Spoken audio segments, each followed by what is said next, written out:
أعوذ بالله من الشيطان الرجيم۔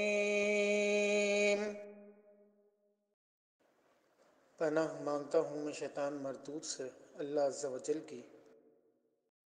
بسم اللہ الرحمن الرحیم۔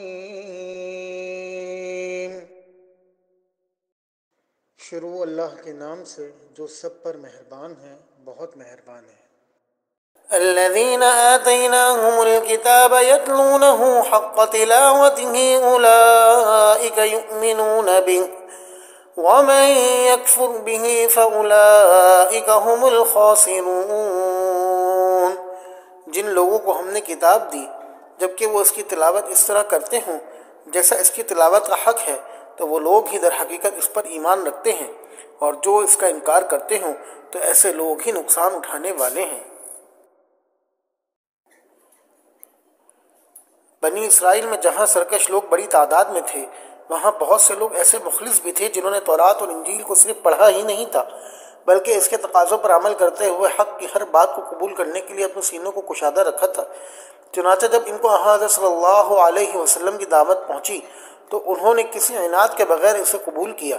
اس آیت میں ان حضرات کی تعریف کی گئی ہے اور سبق یہ دیا گیا ہے کہ کسی آسمانی کتاب کی تلاوت کا حق یہ ہے کہ اس کے تمام احکام کو دل سے مان کر ان کی تعمیل کی جائے۔ در حقیقت تورات پر ایمان رکھنے والے وہی ہیں جو اس کے احکام کی تعمیل میں حضرت صلی اللہ علیہ وسلم پر ایمان لاتے ہیں۔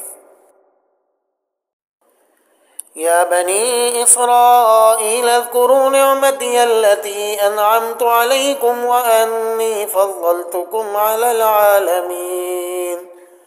اے بنی اسرائیل، میری وہ نعمت یاد کرو جو میں نے تم کو عطا کی تھی، اور یہ بات یاد کرو کہ میں نے تم کو سارے جہانوں پر فضیلت دی تھی۔ واتقوا يوما لا تجزي نفس عن نفس شيئا ولا يقبل منها عدل ولا تنفعها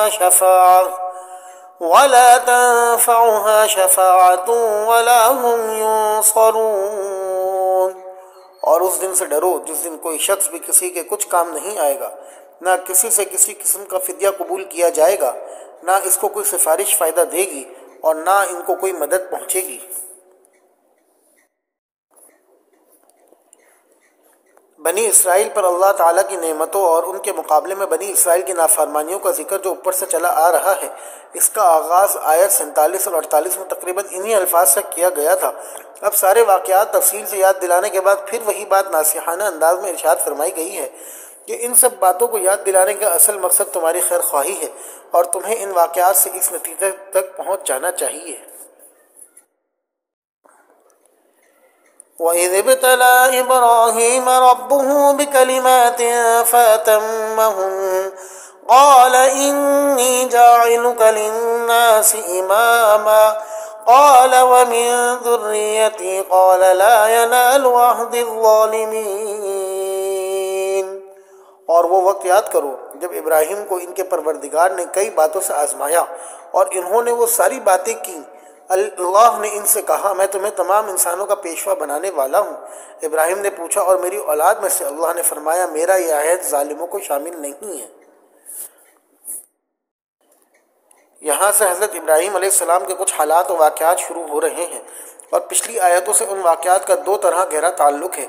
ایک بات تو یہ ہے کہ یہودی، عیسائی اور عرب کے بت پرست یعنی تینوں گروہ جن کا ذکر اوپر آیا ہے، حضرت ابراہیم علیہ السلام کو اپنا پیشوا مانتے تھے، مگر ہر گروہ یہ دعویٰ کرتا تھا کہ وہ اسی کے مذہب کے حامی تھے۔ لہذا ضروری تھا کہ حضرت ابراہیم علیہ السلام کے بارے میں صحیح صورتحال واضح کی جائے۔ قرآن کریم نے یہاں یہ بتلایا ہے کہ ان تینوں گروہوں کے باطل عقائد سے کوئی تعلق نہیں تھا۔ ان کی ساری زندگی توحید کی تبلیغ میں خرچ ہوئی، اور انہیں اس راستے میں بڑی بڑی آزمائشوں سے گزرنا پڑا جن میں وہ پورے اترے۔ دوسری بات یہ ہے کہ حضرت ابراہیم علیہ السلام کے دو بیٹے تھے، حضرت اسحاق علیہ السلام اور حضرت اسماعیل علیہ السلام۔ حضرت اسحاق علیہ السلام ہی کے بیٹے حضرت یعقوب علیہ السلام تھے، جن کا دوسرا نام اسرائیل تھا۔ نبی کریم صلی اللہ علیہ وسلم سے پہلے نبوت کا سلسلہ انہی کی اولاد یعنی بنی اسرائیل میں چلا آ رہا تھا، جس کی بنا پر وہی سمجھتے تھے کہ دنیا بھر کی پیشوائی کا حق صرف انہی کو حاصل ہے، کسی اور نسل میں کوئی ایسا نبی نہیں آ سکتا جو ان کے لیے واجب الاتباع ہو۔ قرآن کریم نے یہاں یہ غلط فہمی دور کرتے ہوئے یہ واضح فرمایا ہے کہ دینی پیشوائی کا منصب کسی خاندان کی لاش لازمی میراث نہیں ہے، اور یہ بات خود حضرت ابراہیم علیہ السلام سے صریح لفظوں میں کہہ دی گئی تھی۔ انہیں جب اللہ تعالیٰ نے مختلف طریقوں سے آزما لیا اور یہ ثابت ہو گیا کہ وہ اللہ تعالیٰ کے ہر حکم پر بڑی سے بڑی قربانی کے لیے ہمیشہ تیار ہیں، تب اللہ تعالیٰ نے انہیں دنیا بھر کی پیشوائی کا منصب دینے کا اعلان فرمایا۔ اسی موقع پر جب انہوں نے اپنی اولاد کے بارے میں پوچھا تو صاف طور پر بتلا دیا گیا کہ ان میں جو لوگ ظالم ہوں گے، یعنی اللہ تعالیٰ کی نافرمانی کر کے اپنی جانوں پر ظلم کریں گے، وہ اس منصب کے حقدار نہیں ہوں گے۔ بنی اسرائیل کو صدیوں آزمانے کے بعد ثابت یہ ہوا کہ وہ اس لائق نہیں ہیں کہ قیامت تک پوری انسانیت کی دینی پیشوائی ان کو دی جائے۔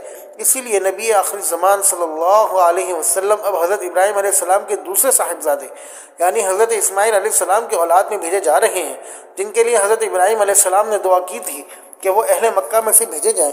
اب چونکہ دینی پیشوائی منتقل کی جا رہی ہے، اس لیے اب قبلہ بھی اس بیت اللہ کو بنایا جانے والا ہے جو حضرت ابراہیم علیہ السلام اور ان کے صاحبزادے حضرت اسماعیل علیہ السلام نے تعمیر کیا تھا۔ اسی مناسبت سے آگے تعمیر کعبہ کا واقعہ بھی بیان فرمایا گیا ہے۔ یہاں سے آیت نمبر 152 تک جو سلسلہ کلام آ رہا ہے، اس کو اس پس منظر میں سمجھنا چاہیے۔ وَإِذْ جَعَلْنَا الْبَيْتَ مَثَابَةً لِلنَّاسِ وَأَمْنًا وَاتَّخِذُوا مِن مَّقَامِ إِبْرَاهِيمَ مُصَلًّى وَعَهِدْنَا إِلَىٰ إِبْرَاهِيمَ وَإِسْمَاعِيلَ أَن طَهِّرَا بَيْتِيَ لِلطَّائِفِينَ وَالْعَاكِفِينَ وَالرُّكَّعِ السُّجُودِ۔ اور وہ وقت یاد کرو جب ہم نے بیت اللہ کو لوگوں کے لیے ایسی جگہ بنایا جس کی طرف وہ لوٹ کر جائیں اور جو سراپا امن ہو، اور تم مقام ابراہیم کو نماز پڑھنے کی جگہ بنا لو۔ اور ہم نے ابراہیم اور اسماعیل کو یہ تاکید کی کہ تم دونوں میرے گھر کو ان لوگوں کے لیے پاک کرو جو یہاں طواف کریں اور اعتکاف میں بیٹھیں اور رکوع اور سجدہ بجا لائیں۔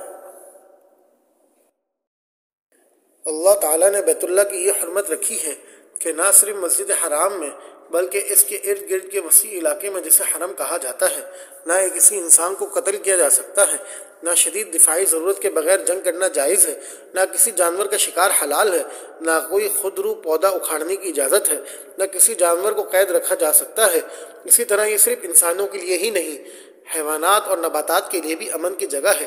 مقام ابراہیم اس پتھر کا نام ہے جس پر کھڑے ہو کر حضرت ابراہیم علیہ السلام نے بیت اللہ تعمیر کیا تھا۔ یہ پتھر آج بھی موجود ہے اور یہ حکم دیا گیا ہے کہ ہر وہ شخص جو بیت اللہ کا طواف کرے 7 چکر لگانے کے بعد اس پتھر کے سامنے کھڑا ہو کر بیت اللہ کا رخ کرے اور 2 رکعتیں پڑھے۔ ان رکعتوں کا اسی جگہ پڑھنا افضل ہے۔